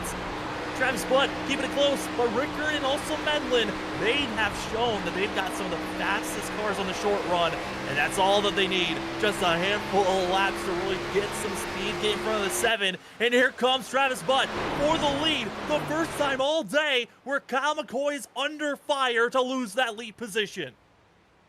Risky business there going to the inside in 3 and 4. McCoy is going to always feel confident if he has that outside line heading down. There's now Medlin. He takes a shot at the 05 down into 1. He's got the back out of it, but man, everything heating up here with 20 to go. The 7 of McCoy, he's got pressure. Driver starting to split up behind, but it's up front, our front 3, keeping it close here once again. It's going to be Butt to the inside, going to the dotted lines of the 7, just hoping not to hit the outside wall, but close enough to get the maximum speed. Kyle McCoy holding off once again, and Zach, it's looking like Travis Butt, he's going to have to really send it into one of these corners, most likely into turn number 3. Yeah, he's going to have to be closer. He's going to have to get a better run out of 2 here, be almost exactly even alongside going into that corner if he wants to be able to pull that slider off down into the corner. Now, McCoy, he's going to be trying to drive it off in there on the outside and make it stick. If he gets into the wall when they're side by side, he will lose that position. So he's got to be conservative up there, not to get too much of that. But with 18 to go, McCoy can't save anything now. That last time by, it was the driver in 3rd place. Scott Ricker got put down the fastest lap. That 05. Looking at the overall times, best lap has been put down by the 12, Andrew Medlin. But already starting to see the tire wear, the exit of the corner, the grip's just not there anymore. Kyle McCoy, he's starting to find his rhythm and pulling away just every little bit, each and every corner now. Every single lap that we go longer is, button to the wall. That's going to give the big run to the 05. Oh no! They're into one another! Contact, the 00 slides up! Offerman has to dash around! Yellow with 17 to go! And Travis Butt damaged heavily, as well as the 05, and both drivers had already used their fast repairs. They're stuck with this damage. Major playoff implications there, ladies and gentlemen. That is huge business there that just went down on the front straightaway. Man, oh man, Sam, this changes everything. I mean, we've already saw Dylan Grimm having issues on top of, seeing Offerman with odd strategies. Now it's got Rickard and also Travis Butt that are going to be inside of one another, and you're going to see the contact, 00 into the outside wall. Rickard's going to try to go to the inside, blocking a little late, and just into one another, and a few things of online racing phasing through. But this race would have stayed green, but because the 00 slid up, that's what brought up the yellow flag. Oh man, look at Offerman get through all that there, the 20 machine. Oh, what a job by him to get through. Now he's going to be up into that 4th spot. This just changed so many different things, Sam. And right there, I think that really just Butt was just trying to defend his best there. And then the 05, Rickard gets his inside. He maybe thinks he's going to go up the racetrack at that point, and that's what instantly happens. Is now riding on board here with Offerman. This is going to be a wild ride. You see the 00 bounce back up. He dodges him. And then the 05 comes back down. He luckily gets through in time. That could have been major for Derek Offerman, who entered tonight 8th in points. Go low, go even lower. Oh no, there's an inside wall, but somehow holding on is the 20 as Travis Butt into pit road to get service done. Now, for the 00, the big thing, yes, he's got a lot of damage he's got to get repaired, but he is also going to be the last driver with a set left of tires to be used. So Travis Butt, he's going to be further back in the field, but when we go green, it's going to be about 13 laps to go. I don't know if that's enough time for the 00 to try to cut his way through the field with fresh tires. It's tough to make passes. Tires are going to help, but those passes are still going to be very tough to get done for the 00. And from what I'm looking at, he's still going to have that major damage on the front end, so that's going to slow him down a good bit. But those tires will help. He's definitely the only driver that has that set of tires left, so might as well go ahead and throw them on. And drivers that we thought were out of it now going to have a second shot. But the guy that we knew who was going to be the threat of the whole entire night, Kyle McCoy, coming off of 2 wins that swept the round of 12 at Atlanta and Bristol, excuse me. Kyle McCoy trying to get his 5th win of the season here at Darlington, but he's got some hungry wolves behind him. You've got Andrew Medlin, Kyle Boyling, both drivers that are looking for their first win on top of Derek Offerman, Ken Campbell, John Dart. I mean, you got to go through second back to that of 7. All those drivers trying to get their first win of the season. That is an awesome scene to see. I mean, the storylines are just piling up here at this point, Sam. We could get our 3-time in a row winner here at Kyle McCoy. I mean, what a story that'd be for him to start the playoffs like this, especially after a dominating performance tonight and to hold off everybody here late in the going. But Andrew Meadow, Kyle Bowling, 2 drivers that really, and same for Derek Offerman, they've been up here for majority of the season. They've made it to the round of 8 for a reason. And, well, sorry, not Medlin, sorry. But, close enough for him. Just such a good season for those drivers. I really think that this is their good shot to get this win, but they got to get through definitely one of the toughest competitors out there in that number 7 machine. Well, might be a little bit of a switch up here from Kyle McCoy. Going to be possibly going with the inside on this restart, which we've seen the 7 on the outside for the last 2. I mean, any thoughts on this, Zach?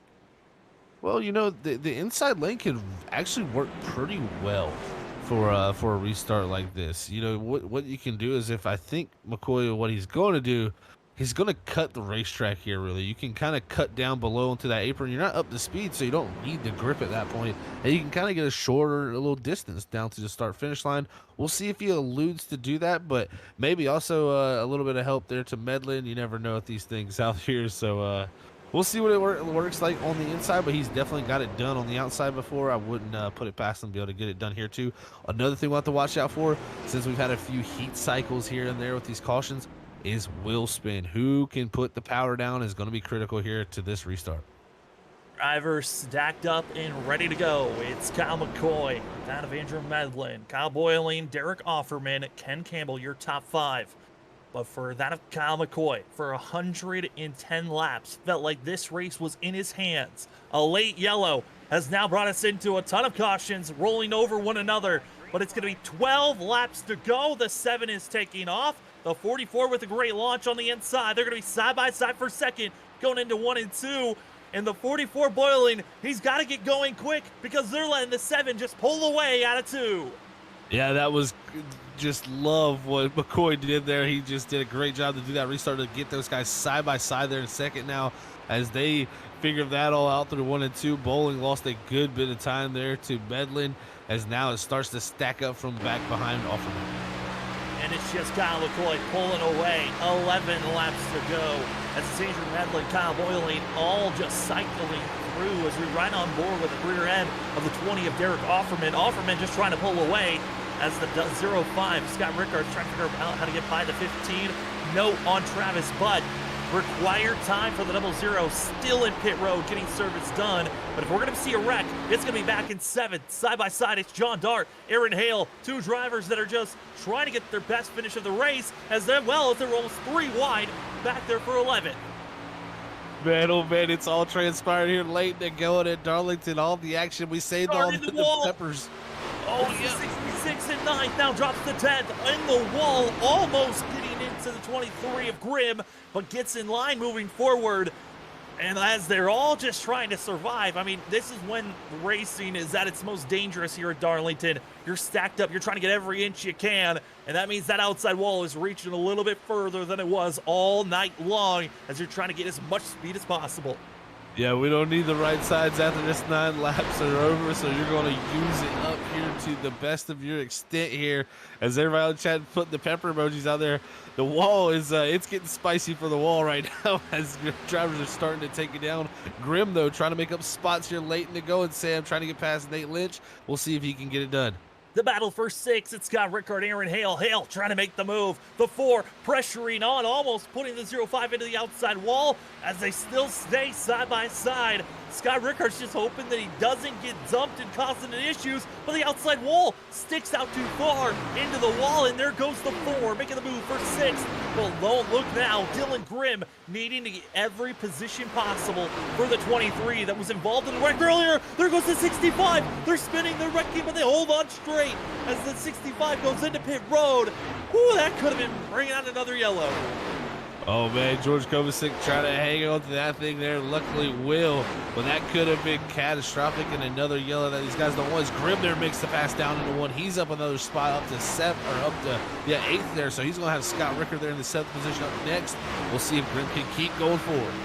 Dylan Grimm coming in as kind of the driver that's under the radar. He won back in Indianapolis, but he had to make a power move over the 0-5, give him the bump, got him out of the way, and makes the move. Dylan Grimm might need every single point possible if he wants to make it into the final 4, and that means, hey, start off on the best foot forward. This is the first race of 2 for this round, and he's trying to figure out how to get by Scott Rickard. 6 laps to go, and the 0-5, those tires are burnt up, and that right side looks burned off as well.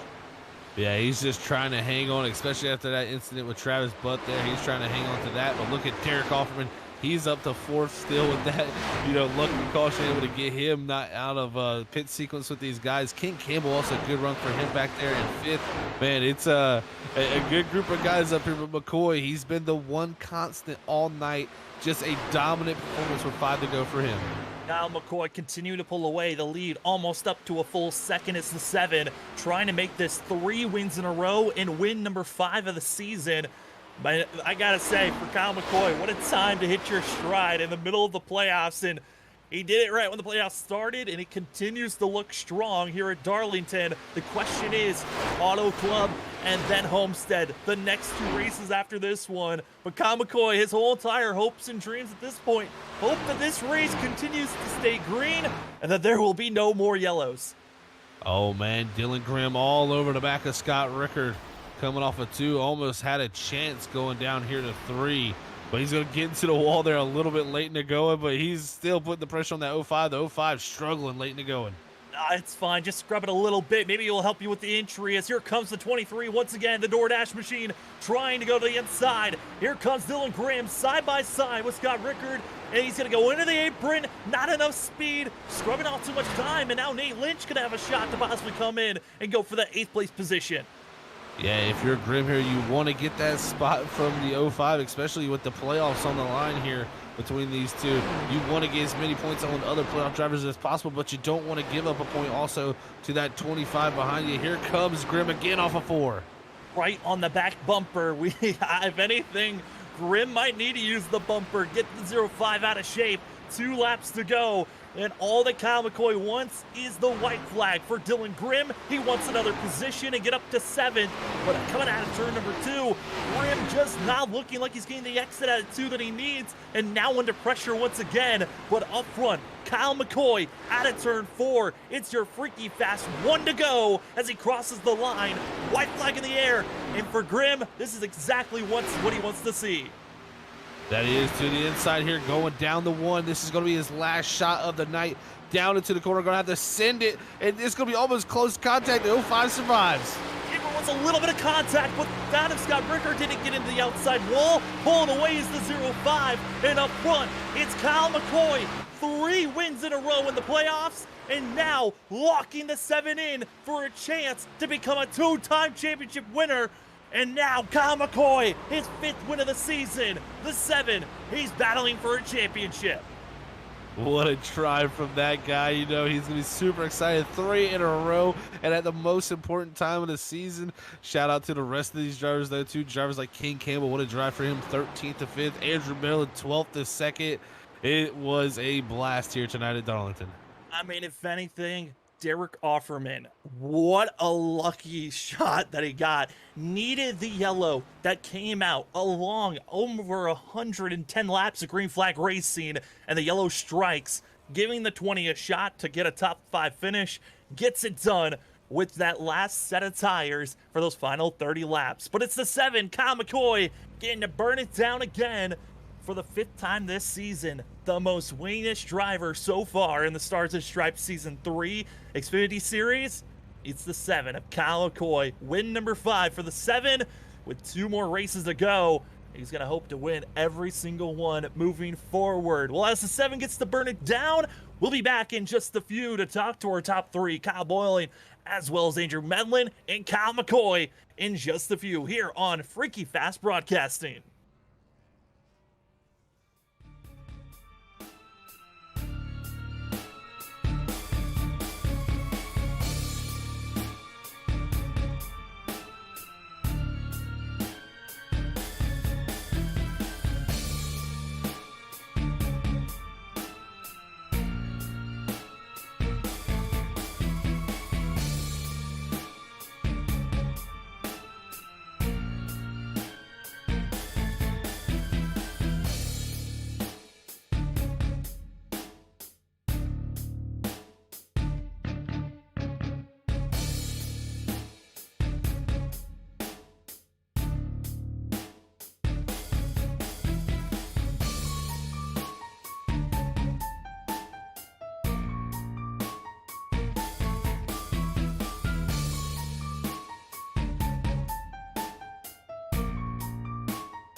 Welcome back, ladies and gentlemen, to the Stars and Stripes Xfinity Series for the race number 1 of the round of 8 here at Darlington for the Southern 200, won by that of Kyle McCoy, who just continues to find his winning ways. But drivers that are feeling at least one of them, I think, is just happy that he survived and got a top 3 finish. It's Kyle Boylan that we're going to be bringing in to the booth.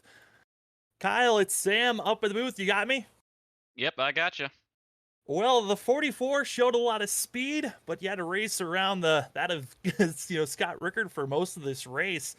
But man, how was this late of the race? Caution coming out after a long green flag run, and then it just felt like it was chaos out there for those final 30 laps.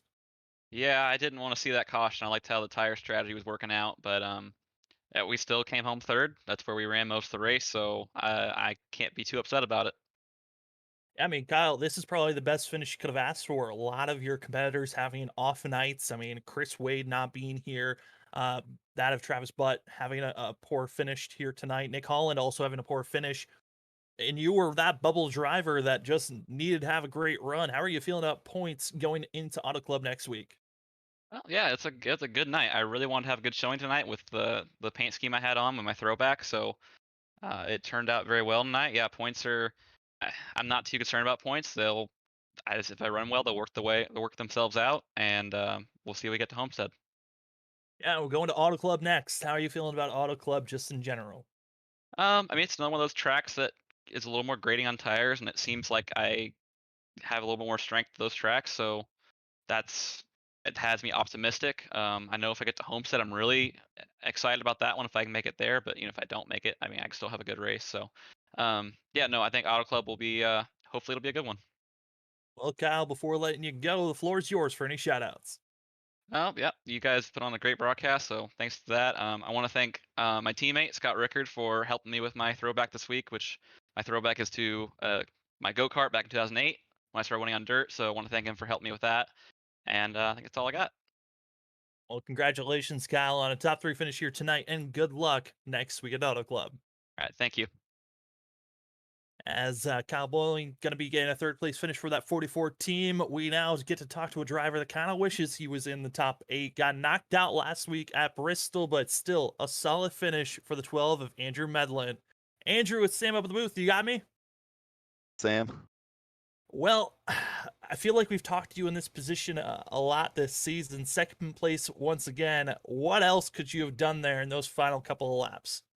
I'll tell you what, I already had a lot of luck going in that race. I think I burned all that out pretty early on, but yeah, McCoy's really just been the class of the field here. He's turned it on late in the season here.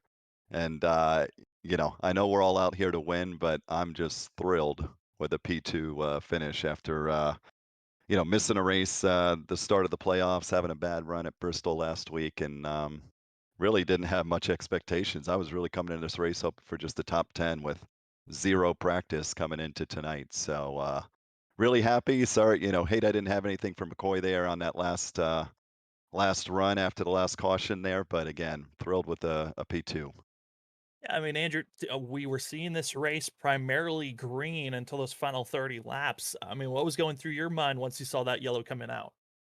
Yeah, well, really, yeah, it looked like it was going to go green flag all the way, but as everyone says, caution's precaution. So, we had an opportunity, and there was an unfortunate incident in front of me between Butte and Ricard. Was able to stay high and get by that, and really was just trying to just keep it clean. And I appreciate Kyle Bolin running me nice and clean on that last restart through 1 and 2. We were going too wide in a pretty narrow portion of the track there, but just keeping it off the wall, trying not to get any Darlington stripes there. And again, just real happy with the result. Only 2 more races to go this season, Andrew. How are you feeling about going to Auto Club and that of Homestead?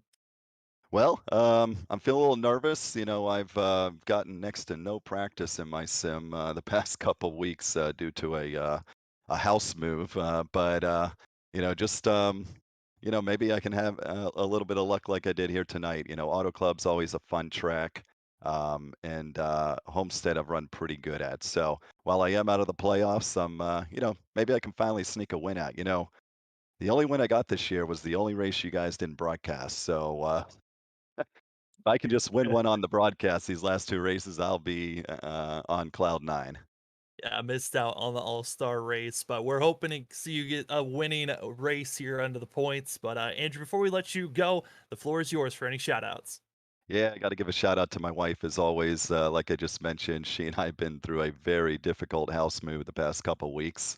Appreciate her patience and support of everything I do here on the iRacing, the little bit of time I get nowadays. And my father, Bruce, who helped me get my rig all back together. It was quite a process here.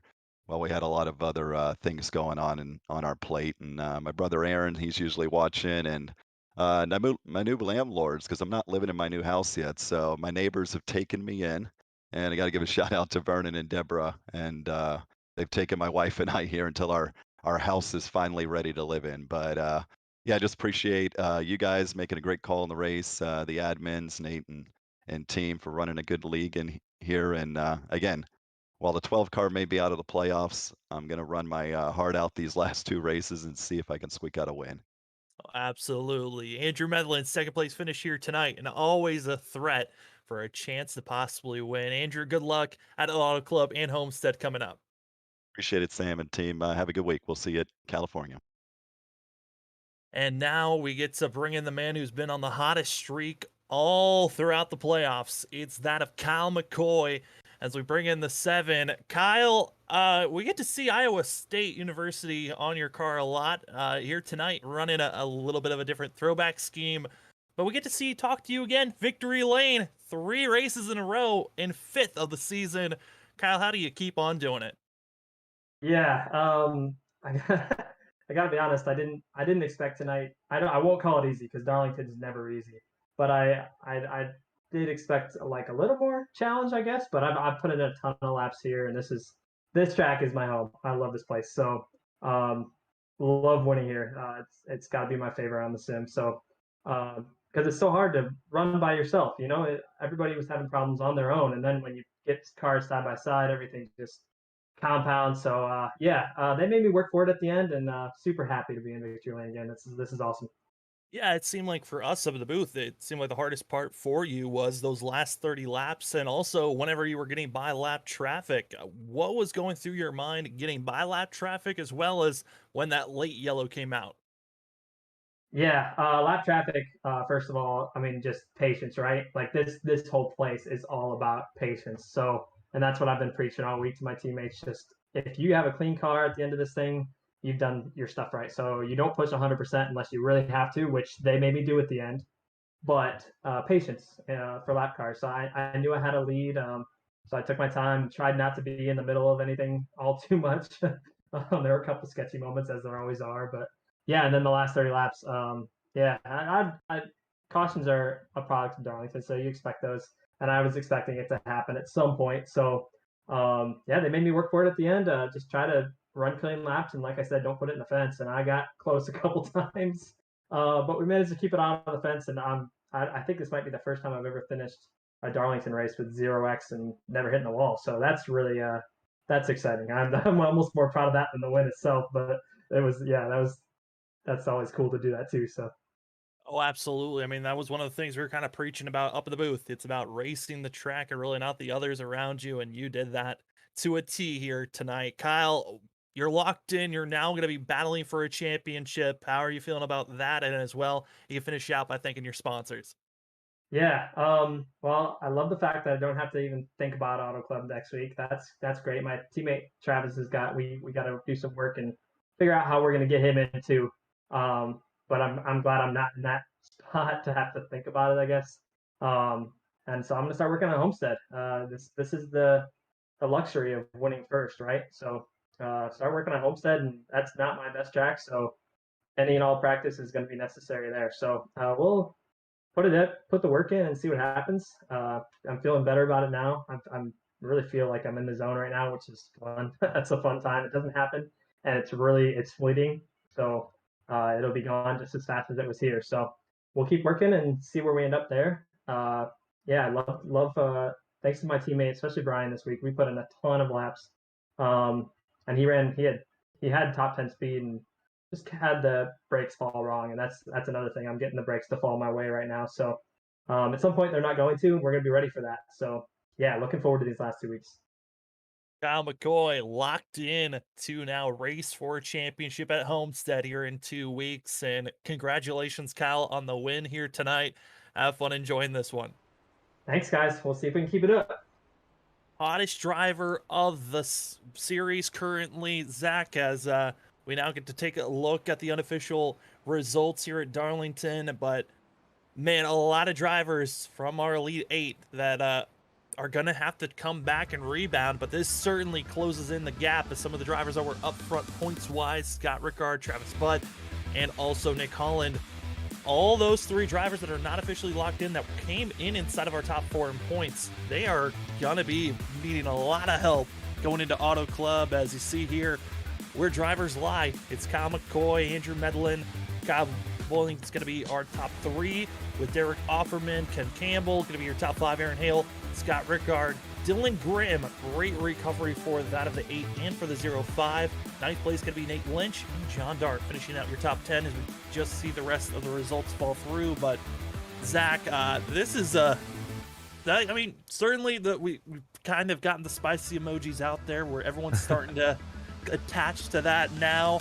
Well, the rest of this season, 2 more races left, and next week, that is certainly going to be a lot of spice to be seen. Oh, spicy if there ever was, it'll be these next 2 races, that's for sure, Sam. You know, we're on the lineup right here, and we're getting to the hot sauce right now because, man, these next 2 races are going to be all about performing your best. If you can't go out there and get it done, some of these guys are going to be must-win performances these next 2 weeks because personally, if you got a must-win next week to get into the Final Four, I think it's a must-win in these Final Four races. You just put in way too much preparation as a championship 4 driver. There's going to be some guy that just, you know, goes there to the next level. So if you got to win next week, you're looking at possibly winning 2 weeks in a row to get a shot at that championship. So, man, I can't wait for it all to play out. One thing I did take off from the interviews that we had, Kyle Bolin, our 3rd place man, he just sounded so calm, cool, and collected, and I liked what he said is he's just going to run how he runs, and the points will play out wherever they are. And tonight, he just looked calm out on the racetrack, kept it, you know, got into a wall at one point, had major damage, but was able to just be nice and calm, get the pit road, get that fast repair, and from there he kept it up front, man. So good job on him. But Kyle McCoy, he's already locked in, so we know where he's going to be preparing at Homestead. But the rest of these drivers are going to be thinking about Auto Club Speedway a lot here for the next few nights. Yeah, points are getting close. Everything is now slimming down. Just 2 more races. 1 race to figure out who's going to be in those final 3 spots to race for a championship at Homestead. In that last race, Homestead, where the championship 4 will race to see who will be the champion of season 3 of Stars and Stripes. And it is going to be exciting. Thanks, Zach, for joining me here tonight. And for myself, Sam Dyer, thanks for joining us. But there's one more guy that's got to talk here to finish out our call. We're going to throw it up to our producer, Robert Moyer, to finish out our call. All right. Thank you, guys. Thank you, everybody out there on YouTube land tuning in here tonight at Freaky Fast Broadcasting with Stars and Stripes. Like you guys said, things are going to be heated up. 2 more races to go. We got Kyle that he finally got himself. He's on a roll, 3 races in a row, and locks himself into the final race at Homestead. The race for a championship to try to go 2-time championship. We'll see how that all plays out. So things are going to be heating up as we go to Auto Club next Thursday, and that's going to be an interesting race to watch, ladies and gentlemen, because that's a 2-mile track, and drafting there and driving, it can become crazy with the package that iRacing offers us here. So we'll see how that all plays out. But anyways, with that being said, we got a little bit of a schedule change. This Saturday night we will be off, so hopefully everybody has a great Saturday night. But that doesn't mean we don't have no racing going on this weekend, as we will be with SRU Sunday night at 7:50. So make sure you tune in then, and give us a like at that and share it to your friends and family, and also share this stream to your favorite social media platform of your choosing. It helps the league out and helps us out. And if also, ladies and gentlemen and drivers of the league, if you go back and watch this replay, don't forget to share it. You can also, like this stream and also share it out there, like I said. But with that being said, thank you, Sam. Thank you, Zach. Thank you, everybody out there. Last but not least, we want to say to everybody out there in the world, we want to say God bless everybody. We love you all. Peace out.